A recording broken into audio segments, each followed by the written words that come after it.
மாநகராட்சி எல்லைக்குள் சுங்கச்சாவடிகள் இயங்கக்கூடாது என்று சொல்லுகிறார்கள். ஆனால் இன்றைக்கு தூத்துக்குடியிலிருந்து 5 கிலோமீட்டர் அருகாமையில் ஒரு சுங்கச்சாவடி இயங்கிக் கொண்டிருக்கிறது. சேலம் ஓமலூர் அருகே ஒரு சுங்கச்சாவடி மாநகராட்சி எல்லைக்குள் இயங்கிக் கொண்டிருக்கிறது. சென்னை அருகே போரூரில் மாநகராட்சி எல்லைக்குள் இயங்கிக் கொண்டிருக்கிறது. அதேமாதிரி ஈசிஆர் என்று சொல்லக்கூடிய சாலையில் சுங்கச்சாவடி இயங்கிக் கொண்டிருக்கிறது. கோயம்புத்தூரிலே மாநகர எல்லைக்குள் பல சுங்கச்சாவடிகள் இயங்கிக் கொண்டிருக்கிறது. மதுரை மாநகர எல்லைக்குள் பல சுங்கச்சாவடிகள் இயங்கிக் கொண்டிருக்கிறது. ஆக சட்டத்தை இவர்களால் ஒன்றிய அரசே சட்டத்தை வகுத்தளித்து விட்டு அதே ஒன்றிய அரசினுடைய தேசிய நெடுஞ்சாலை ஆணையம் சட்டத்திற்கு புறம்பாக மாநகர பகுதிக்குள் சுங்கச்சாவடி அமைப்பதும் 30 கிலோமீட்டருக்கு ஒரு சுங்கச்சாவடி என்று தற்போது அமைத்திருக்கிறார்கள். ஆனால் அதனுடைய சுங்கச்சாவடிகள் அமைப்பு விதிகள் என்ன சொல்லுறாங்க, 60 கிலோமீட்டருக்குள் தான் ஒரு சுங்கச்சாவடி என்று சொல்கிறார்கள். தமிழ்நாட்டில் அப்படி எங்கும் முறையாக இந்த விதிகள் பின்பற்றப்படவில்லை.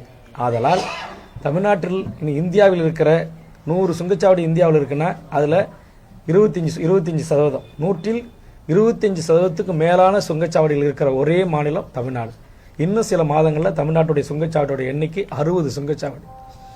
இது ராப்பகல் கொள்ளை என்று தமிழக வாழ்வுரிமை கட்சி குற்றம் சாட்டுகிறது. ஆக எங்களுடைய மக்களுடைய வரிப்பணத்தை நாங்கள் அள்ளி உங்களுக்கு கொடுக்கிறோம். ஆனால் நீங்கள் மீண்டும் மீண்டும் வரியை எங்கள் மீது திணித்துக் கொண்டிருக்கிறீங்க.